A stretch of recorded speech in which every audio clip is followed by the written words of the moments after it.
पत्रकार परिषद त्याच धर्तीवरती आधारित केलेली आहे। काँग्रेस पक्ष हा कधीच महिला आरक्षणाच्या विरोधात नव्हता आणि नसणार आहे।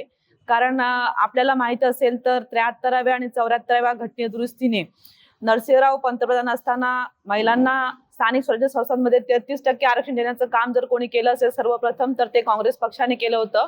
त्यानंतर पुढे जाऊन यूपीएच्या काळामध्ये तेच आरक्षण 50% वाढवण्यात आलं होतं आणि 2023 ला मुळात जे महिला आरक्षण विधेयक संसदेमध्ये मोठ्या बहुमताने मंजूर केलं गेलं, त्याला देखील काँग्रेस सहित इतर विरोधी पक्षाने देखील फार मोठा पाठिंबा दिला होता।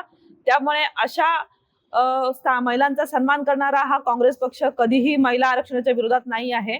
आता देखील संसदेच्या ज्या 543 जागा आहेत त्यावरती तातडीने आरक्षण लागू करावं ही सुरुवातीपासूनची काँग्रेस पक्षाची मागणी होती। 2023 मध्ये देखील आरक्षण मंजूर झाल्यानंतर देखील तातडीने येणाऱ्या लोकसभा आणि विधानसभेच्या निवडणुकीमध्ये 2024 मध्ये याची अंमलबजावणी करावी असं काँग्रेसची मागणी होती। परंतु त्यावेळेला देखील ही 2029 पासून केली जाईल असं सांगण्यात आलं होतं।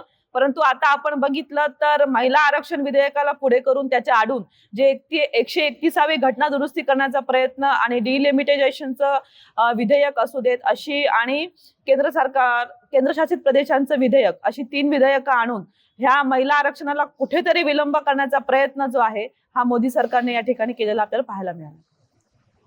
काल महाराष्ट्रामध्ये भाजपची जो मोर्चा निघाला त्यामध्ये एका सामान्य महिलेनं त्या ठिकाणी गिरीश महाजनांना प्रश्न विचारला की ते मोर्चा कशासाठी काढताय आणि ही वाहतूक कोंडी का कशामुळे असं बघताय।